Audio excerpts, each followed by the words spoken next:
Jika seorang rasul besar seperti Paulus saja membutuhkan doa, apalagi para gembala yang hidup pada masa kini.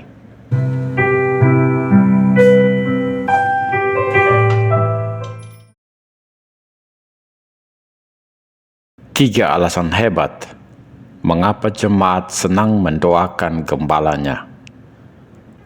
Bapak, Ibu, saudara-saudara yang dikasihi Tuhan, salam sejahtera dalam Kristus Yesus, Tuhan kita. Dalam kehidupan gereja, seorang gembala bukan hanya seorang pemimpin organisasi. Gembala adalah pribadi yang Tuhan tempatkan untuk menjaga, membimbing, mengajar, dan memperhatikan kehidupan rohani jemaat. Karena itu, Alkitab berulang kali mengajarkan pentingnya jemaat mendukung dan mendoakan para pemimpin rohani mereka. Pertanyaannya, mengapa jemaat yang sehat dan dewasa rohani akan dengan sukacita mendoakan gembalanya? Mari kita belajar 3 alasan hebat mengapa jemaat senang mendoakan gembalanya. Yang pertama, karena gembala menjaga jiwa jemaat.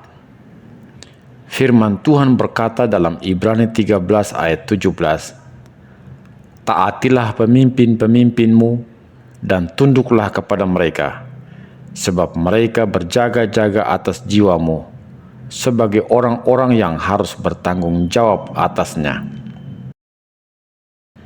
Seorang gembala memikul tanggung jawab yang sangat besar. Ia bukan hanya mengurus kegiatan gereja, tetapi juga menjaga kehidupan rohani jemaat.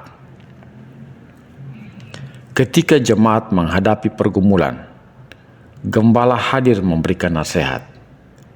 Ketika ada yang jatuh dalam dosa, gembala berusaha memulihkan. Ketika ada yang kehilangan harapan, gembala menguatkan dengan firman Tuhan. Karena memahami beratnya tanggung jawab tersebut, jemaat yang mengasihi Tuhan akan terdorong untuk mendoakan gembalanya agar tetap kuat, bijaksana, dan setia dalam pelayanan. Doa jemaat menjadi dukungan rohani yang sangat berharga bagi seorang gembala jemaat. Kedua, karena gembala menjadi saluran berkat Tuhan. Firman Tuhan berkata dalam Efesus 4 ayat 11 sampai ayat yang ke-12. "Dan ialah yang memberikan, baik rasul-rasul maupun nabi-nabi, baik pemberita-pemberita Injil maupun gembala-gembala dan pengajar-pengajar, untuk memperlengkapi orang-orang kudus bagi pekerjaan pelayanan." Gembala adalah pemberian Tuhan bagi gerejanya. Melalui pelayanan gembala, jemaat dibangun dalam iman, diperlengkapi untuk melayani, dan dituntun untuk semakin mengenal Kristus. Banyak jemaat mengalami pertumbuhan rohani, pemulihan keluarga, bahkan menemukan panggilan hidup mereka melalui pelayanan seorang gembala yang setia. Karena itulah jemaat yang bersyukur akan berkata, "Tuhan, berkati gembala kami, kuatkan dia, penuhi dia dengan hikmat-Mu." Mendoakan gembala bukanlah beban, melainkan ungkapan syukur atas berkat yang Tuhan salurkan melalui kehidupannya. Ketiga, karena gembala juga membutuhkan pertolongan Tuhan.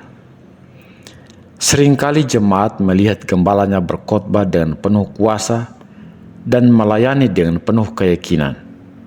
Namun di balik semua itu, seorang gembala tetaplah manusia biasa yang memiliki pergumulan, tantangan, dan kelemahan. Itulah sebabnya Rasul Paulus berkali-kali meminta kepada jemaat Tuhan untuk mendoakannya. Dalam Efesus pasal 6 ayat 18 sampai ayat yang ke-19, Paulus berkata, "Berdoalah juga untuk aku, supaya kepadaku, jika aku membuka mulutku, diberikan perkataan yang benar." Jika seorang rasul besar seperti Paulus saja membutuhkan doa, apalagi para gembala yang hidup pada masa kini. Mereka membutuhkan perlindungan Tuhan, kesehatan, hikmat dalam mengambil keputusan, kekuatan dalam menghadapi tantangan pelayanan, dan urapan Roh Kudus untuk memberitakan firman dengan benar. Ketika jemaat mendoakan gembalanya, mereka sedang ikut mengambil bagian dalam keberhasilan pelayanan yang Tuhan percayakan. Jadi, 3 alasan hebat mengapa jemaat senang mendoakan gembalanya. Pertama, karena gembala menjaga jiwa jemaat. Kedua, karena gembala menjadi saluran berkat Tuhan. Ketiga, karena gembala juga membutuhkan pertolongan dan kekuatan dari Tuhan. Mari kita menjadi jemaat yang tidak hanya menerima pelayanan, tetapi juga setia menopang para pemimpin rohani kita di dalam doa. Karena ketika gembala kita dikuatkan oleh Tuhan, gereja akan semakin kuat. Ketika gembala kita diberkati Tuhan, jemaat pun akan ikut diberkati. Tuhan Yesus memberkati kita, dan sampai jumpa dalam pertemuan berikutnya. Amin.